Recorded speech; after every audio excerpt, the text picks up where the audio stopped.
So good morning once again. Today in SST lecture we will continue with our chapter number 2 of history, the establishment of company rule. So in this chapter we have come to know about the British East India Company and how they established their empire in India, how they defeated the local rulers, how they won Battle of Plassey and how they won the Battle of Buxar to get control over Bengal and started ruling the entire country from here.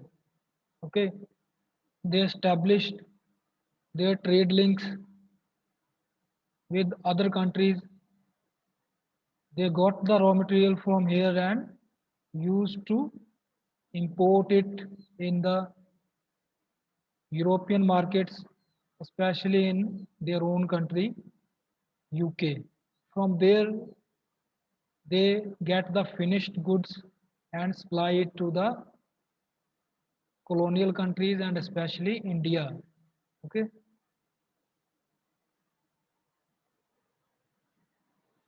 Then we come to know about Mr. Robert Clive, who was the hero of Bengal. He won the two battles and also participated in the Carnatic Wars for British.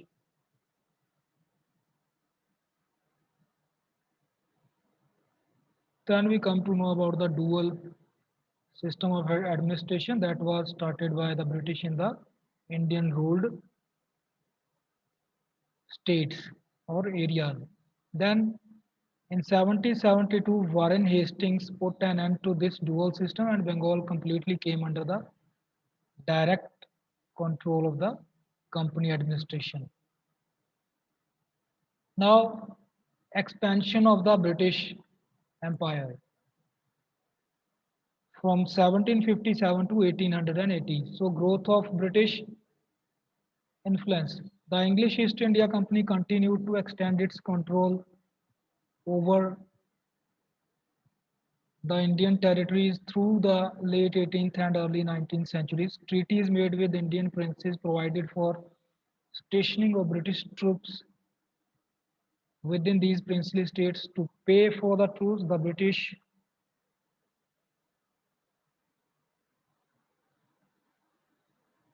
were often given revenue collecting rights in certain parts of the states. This gave them indirect control over the areas.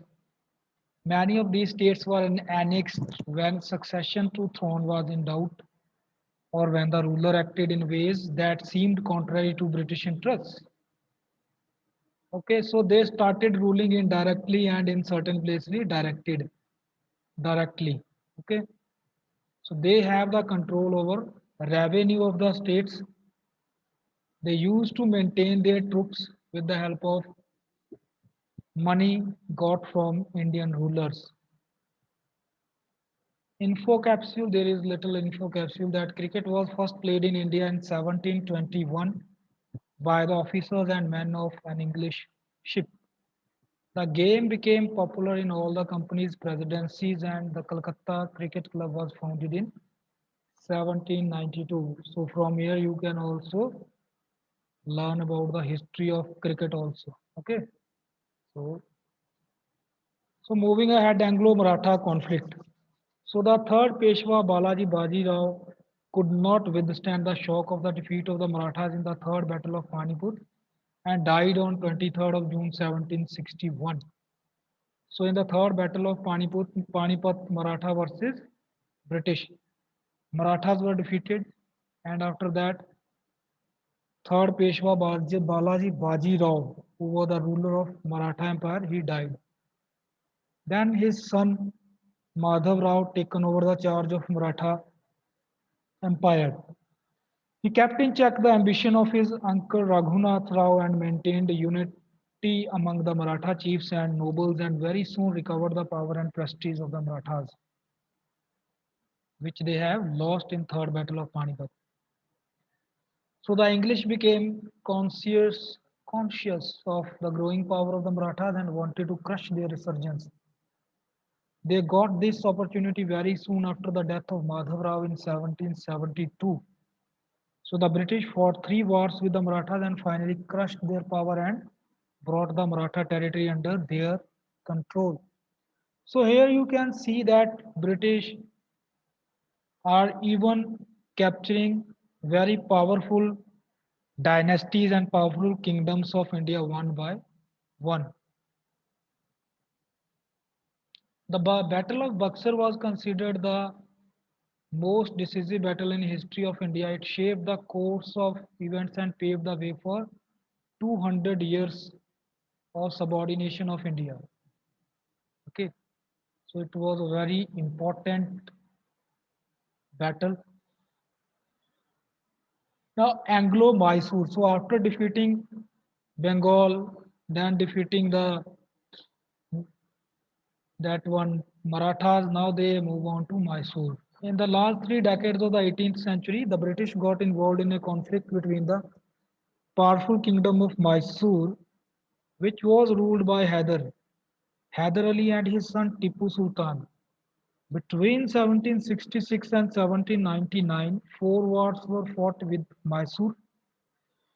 These wars are known as the Anglo-Mysore Wars. Finally, in 1799, in the Fourth Anglo-Mysore War, Tipu Sultan was defeated by the British. Tipu died defending his capital, Seringapatam. It is said that Tipu Sultan was progressive and benevolent monarch. So Tipu Sultan was one of the very powerful sultans of India at that time. So he fought four wars with the British, but British ultimately defeated him.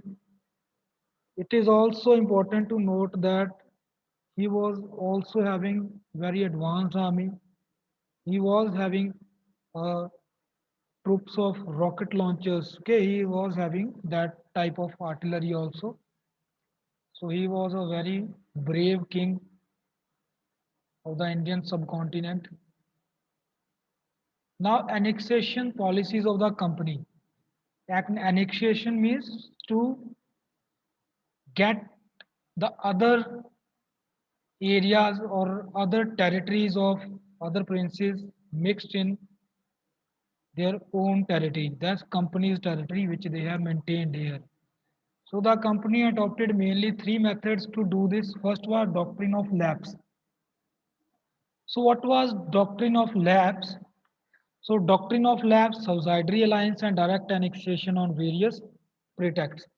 Doctrine of lapse means if any Indian king have no hire, natural hire, okay, it means if they don't have their own son, then after their death the territory of that state will or that ruler will automatically will be annexed by the British.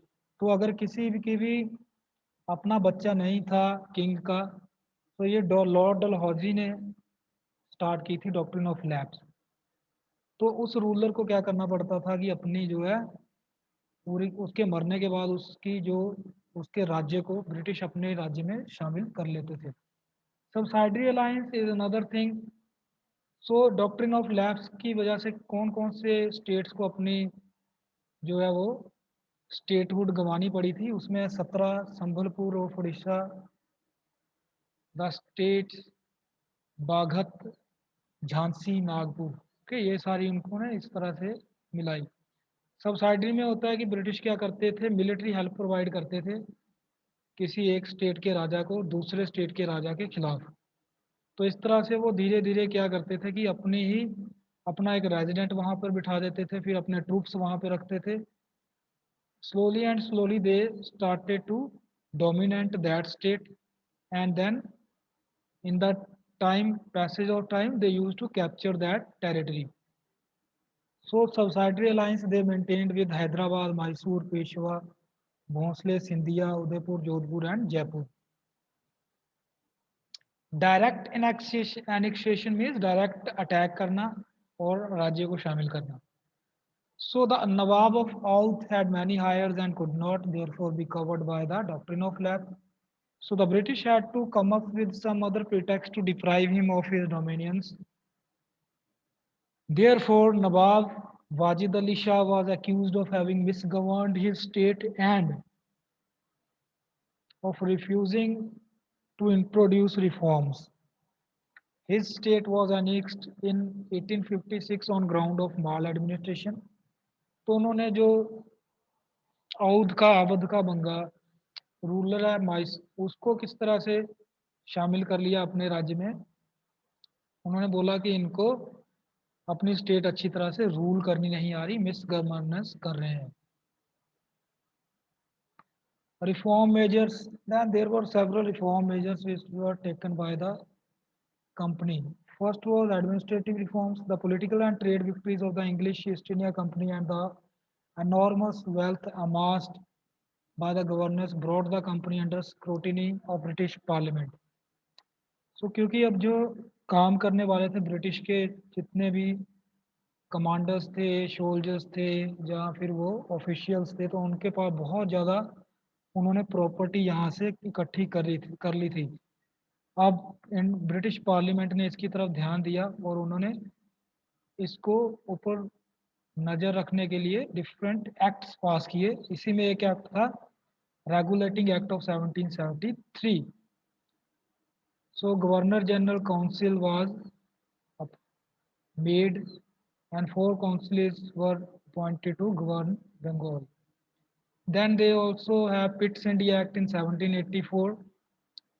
Okay, it further deepened the British government's control over the company. तो अभी British parliament क्या कर रही है, धीरे धीरे British company के ऊपर अपना कंट्रोल वो करते जा रहे हैं। ओके, 1833 में उन्होंने जो मोनोपोली दी थी कि सिर्फ British English East India company ही ईस्ट में व्यापार कर सकती है, ट्रेड कर सकती है, इसको भी 1813 में उन्होंने हटा लिया। Civil administrative reforms. So the greatest work of Cornwallis was the overhauling of the civil service by employing capable, honest public servants. She discovered that servants of the company were underpaid, but that they received very high commissions on revenues. In addition to that, they conducted forbidden and profitable private trade. Cornwallis, who aimed at cleansing the administration, abolished the vicious system of paying small salaries and allowing enormous perquisites. He persuaded the directors of the company to pay handsome salaries to the company servants in order to free the servants of commercial and corrupting activity. तो British east India company में से जो उनके officials हैं वहाँ से corruption को दूर करने के लिए लॉर्ड कॉर्नवालिस ने क्या किए, बहुत सारे रिफॉर्म्स किए। उन्होंने कंपनी के जो लोग हैं उनको हाई सैलरीज प्रोवाइड करना स्टार्ट कर दी। ओके, और उनके जो प्राइवेट ट्रेड था उसको ख़त्म कर दिया, उनको बोला कि आप प्राइवेट ट्रेड अब नहीं कर सकते। Okay,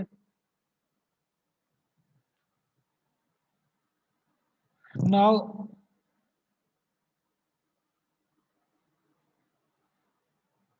further Cornwallis introduced the policy of making opportunity appointments mainly on the basis of merit. This laid the foundation of the Indian civil services.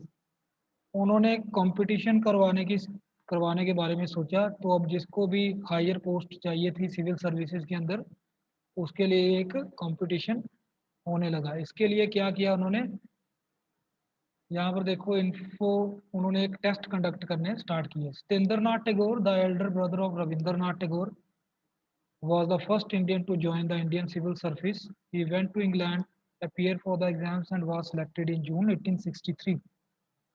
तो जो रविंद्रनाथ टैगोर हैं जिन्होंने नेशनल एंथम हमारी लिखी है, उनके ब्रदर बड़े भाई थे सत्येंद्रनाथ टैगोर। वो पहले इंडियन सिविल सर्विस को क्लियर करने वाले इंडियन थे। Judicial reforms. So Cornwallis secured the services of Sir William Jones, who was a judge and a great scholar, to reorganize the judicial system. Judiciary को रीऑर्गेनाइज करने के लिए उन्होंने क्या किया, सर विलियम जोन्स के लिए की सलाह ली उन्होंने, ओके, उनकी सर्विसेज ली। सर विलियम जोन्स जो थे ये बहुत ही फेमस जज थे, एक ग्रेट स्कॉलर थे जुडिशरी की। उन्होंने आते ही सबसे पहले क्या किया, उन्होंने रीऑर्गेनाइजेशन की सिविल और क्रिमिनल कोर्ट्स की। ठीक है, उन्होंने इस तरह से डिवाइड कर दिया। At the top of the judicial system the highest civil and criminal courts of appeal, namely Sadar Diwani Adalat and Sadar Nizamat Adalat, were functioning at Calcutta. Both these bodies were presided over by the Governor General and his council. Top level के court, सबसे बड़े court जिनमें appeal की जा सकती थी, जैसे कि हमारा सुप्रीम कोर्ट ऑफ इंडिया है आज की डेट में, उसी तरह से उन्होंने उस समय दो कोर्ट्स ऐसे, एक कोर्ट्स ऐसे बना दिए कलकत्ता में। देयर वर 4 प्रोविंशियल कोर्ट्स, इसके अलावा अलग अलग जो प्रोविंसेस थे उनमें भी हाई कोर्ट्स आप बोल सकते हैं उनको, हाई कोर्ट्स बना दिए। For example Calcutta, Dhaka, Murshidabad and Patna. District and city courts, then they also made courts at district and city levels. Now Indian judges or munsifs were appointed for lower rank positions in all the courts or the judicial system. In criminal cases, Muslim law was improved and followed. In civil cases, Hindu and Muslim laws were followed according to the religion of the litigants. In suits between Hindus and Muslims, the judge was the deciding authority. Cornwallis was merciful by temperament. He put a stop to barbarous punishments and abolished mutilation and trial by audience. तो ये जो Cornwallis थे ये थोड़े, इनकी जो temperament थी थोड़ी मर्सीफुल थी, दयावान थे। तो इन्होंने बहुत ज़्यादा जो घिनौनी पनिशमेंट्स थी, जैसे कोई हाथ काटना, पैर काटना, इसको बंद कर दिया। इसके अलावा इन्होंने रिलीजन का भी ध्यान रखा। सो मुस्लिम्स के आपको पता है लॉज थोड़े अलग होते हैं, हिंदूज के अलग, लेकिन उन्होंने जो है जज को ही बोला कि जज will be the final interpreter of the laws, उसका डिसीजन फाइनल होगा। इसके अलावा जो इंडियन जजेस थे उनको उन्होंने लोअर कोर्ट्स में रखा, हाई कोर्ट्स में उनकी अपॉइंटमेंट नहीं होती थी। ना Cornwallis code, so what is Cornwallis code? So Cornwallis was the first to introduce the codification of law in India as against the prevailing laws based on the धर्म शास्त्रास। उन्होंने क्या किया, लॉज को कोड कर दिया, कोडिफाई कर दिया, दोबारा से लॉज को लिखा। ठीक है। Police reforms, for effective implementation of judicial reforms the police administration had to be reorganised. The district जजेस कंट्रोल्ड द पुलिस।